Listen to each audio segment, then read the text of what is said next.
Hello, everyone. Welcome to another Friday on the Couch. I'm Vox, and as usual, I'm here with Teddy and Doc.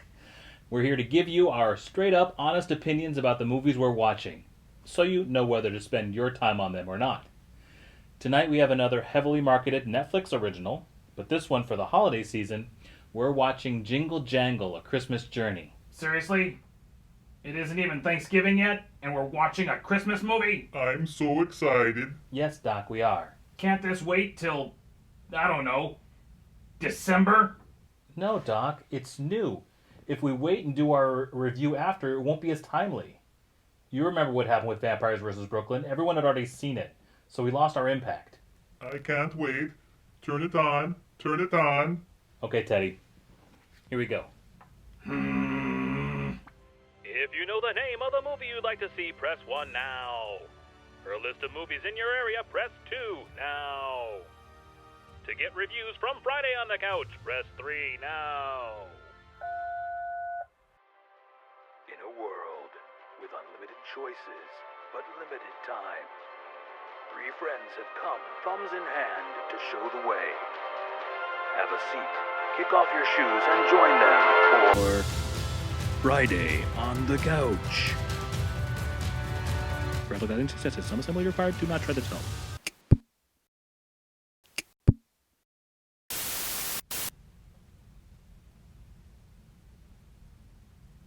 You see what you've done? Just look at him. He's gonna be all Christmased out for the next 2 months. That was so good. Was it though? You didn't care for it, Doc? I didn't say that. But I don't know if I'd characterize it as so good. Fair point. Alright, let's talk about this. There was a toy store, and the magic toy maker and toys that come to life, and the bad guy, but he isn't really bad at all. But yeah, I guess he was. And the matador, who was really insecure, and little girls and boys and snowball fights and dancing and singing. I think maybe you've had enough sugar. No! Alright, but you have to calm down. We need to tell everybody what this movie's about, but not all at once. So, this is about Dronacus Jangle, a toy maker / inventor. He has the most brilliant mind and can literally see all the possibilities and impossibilities in the world.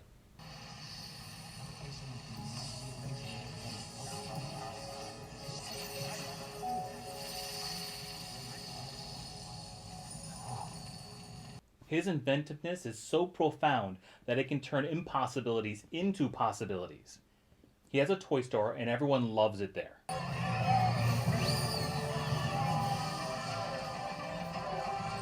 He works alongside his daughter and wife, bringing joy to all the boys and girls. He has just invented something extraordinary, a living doll. I'd call it an action figure. A stringless puppet with an AI. Like Siri, but with legs. Legs? So overrated. Anyway, Dronacus is robbed of all his inventions and his book of designs by someone close to him. The betrayal wounds him so deeply that he loses his spark for invention, which was derived from his hopefulness and belief in goodness. He continues to try, though, for his family, taking out loans and falling deep into debt. Until his wife dies, that is, and he's broken completely.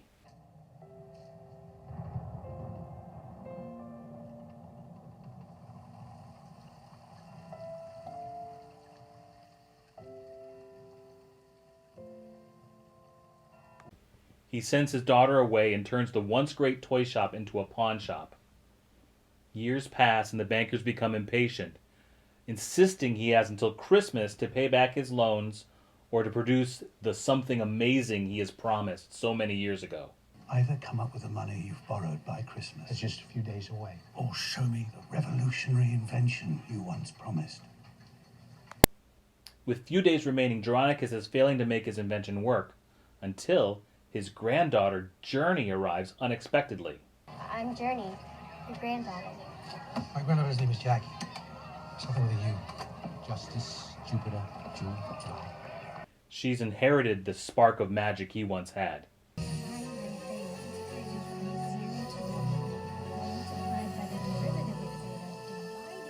and is determined to get her grandfather back to the man her mother always told stories about.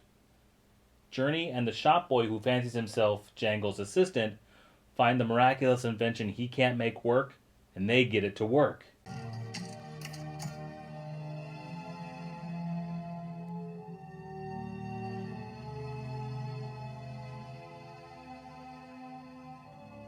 But then, they must protect this new invention from the clutches of the man who stole all of Jangle's ideas so many years ago.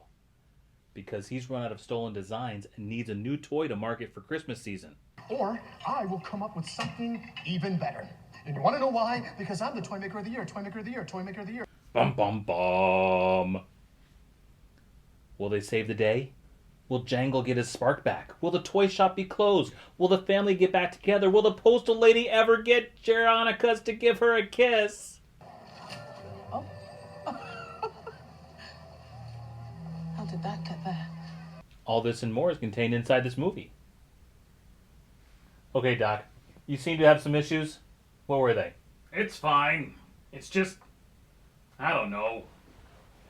It gets long and boring for long stretches and never really has a satisfying climax. Like there is a chase scene and conveniently there's a fire between the heroes and the people chasing them that allows them to stand around for about 5 minutes talking. The whole time I'm like, run, move, get out of there. Why are you just standing around in the middle of an air shaft? But as soon as they decide on a course of action, there's an explosion and a fireball begins to chase them down.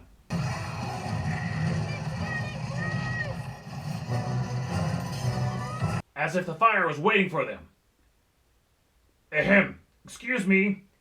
Would it be alright if I exploded now? Can you wait a minute? Oh, certainly. You just tell me when you are ready. I'll be right here. We're ready. Oh, good. Ba-boom! Another problem I had was most of the music was without any hook. It was like recitative. The parts between songs and opera, where they need to get the plot information out, but it just sounds like singing random notes with no melody. But I prefer to measure things, because that's what I call fun.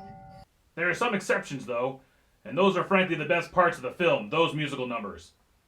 The show begins with a fantastic full cast number with dancing and chorus.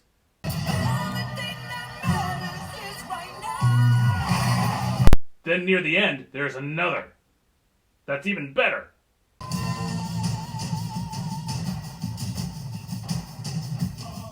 In those numbers, the dancing is very fun, and the music is very nice. I also should mention the one character not mentioned in Vox's plot synopsis, Ms. Johnston, who is a widow drooling over Jerry, as she calls him, like a hormone-driven teen girl at a BTS concert.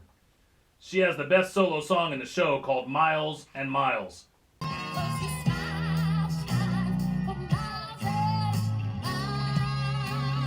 And her whole subplot adds a nice sense of fun to the mood of the movie with the playful banter she has with Veronicas. Mrs. Johnson was just delivering Expressing my my mail. affection in the most respectful way I know how. Would you mind expressing it somewhere over there? Anything for you, Jerry. There was lots of good stuff, not just that. Journey is a great singer too, for a little girl, and she has pretty good dancing moments as well.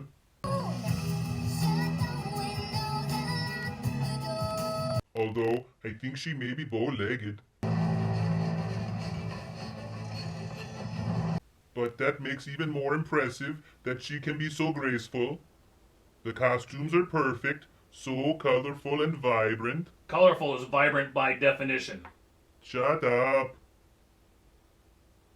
The costumes were colorful and flamboyant, like the costumes from The Greatest Showman, and the casting was very refreshing, like the cast of Hamilton, but with some white people too. And the setting was like Mr. Megorium's Magical Emporium, and there were story elements of Willy Wonka and Christmas Carol and dozens of other classical and magical stories. Yeah, I have to agree. It does have a lot packed into it. But I do think that Doc is right that it gets a bit bogged down in the middle bits. The last 30 minutes are fantastic. As the daughter is brought back into the story, played by actual Disney princess Annika Noni Rose of The Princess and the Frog, her duet with Forrest Whitaker just kills.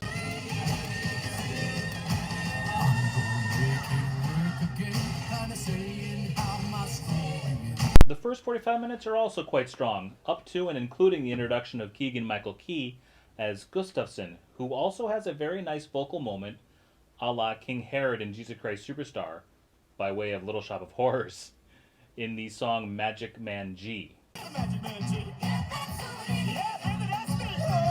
But the in-between is much the same beats repeated.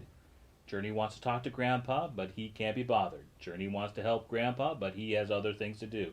Journey believes in Grandpa, but he doesn't believe in himself. Over and over. And usually in the form of children should be not seen and not heard. You know what they say about children?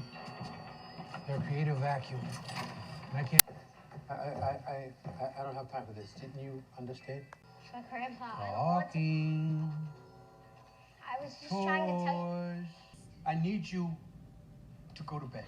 The ice is broken figuratively and literally in one very charming scene where Geronicus and Journey have a snowball fight in the street and recruit the whole town to get involved.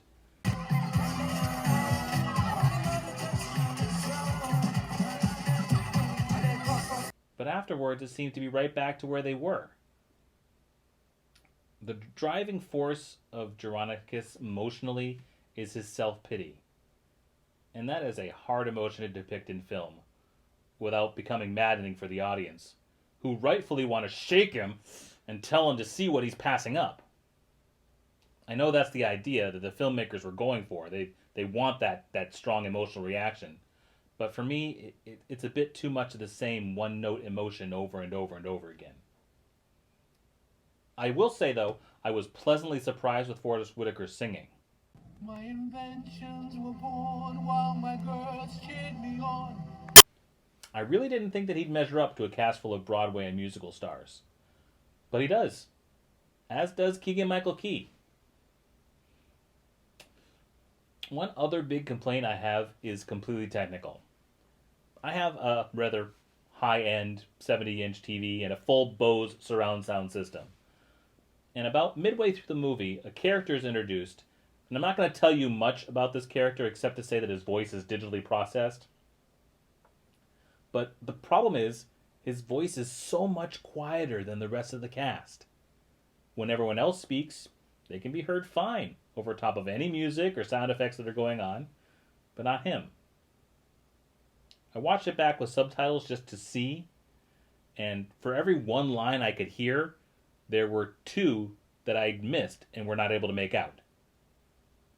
And in a musical, with a full team of editors and special effects people and composers and Foley artists, I cannot understand how this is allowed to be the final product. I mean, did they not watch it back? But as I said, this is technical, and in the end, the lines that the character says are repeated by others, or the information is otherwise gleaned, so it isn't crucial to hear him, but it isn't an annoying oversight, and it does kind of affect your enjoyment of the scenes that he's in. I'll say also that there are some interesting themes in this film that shouldn't be ignored. Of course, the biggest is believe in yourself. That's the main theme. But there's also the idea of perseverance. There's also the idea of patience. There's also the idea of remorse and forgiveness. But the one I thought the most interesting that I wish had been highlighted more was the idea of bad influences.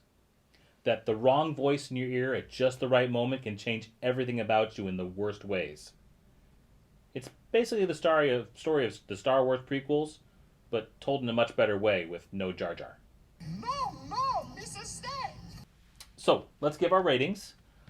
I'm a bit torn on this, because there's a lot to like in here, but the sound issue and the slow pacing through the middle are going to make me knock it one to give it only one thumb. Teddy? I loved it. 2 big polar thumbs for me. I will be singing Make It Work all the way till Christmas. Doc? I'm also torn like you. I liked the exploding kids. They don't explode. And who doesn't like an evil toy maker story? But there was singing. and some of it was just sappy as heck.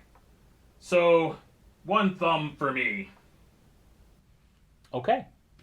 So that's 4 thumbs. So check this out as time permits you. I'm sure you'll find something in it you like, even if you don't love the whole thing. Also, this is a Christmas movie the way Die Hard is a Christmas movie, as in it takes place during Christmas and the decorations are all around, but the action of the story doesn't really have anything to do with Christmas, and it really could take place at any time. Okay, thanks for watching. Please like, share, subscribe, follow, and comment. Also, hit that bell if you want to get some notifications when we release new content. Oh, and one more reason you might want to check this out. This movie is part of the Marvel Cinematic Universe.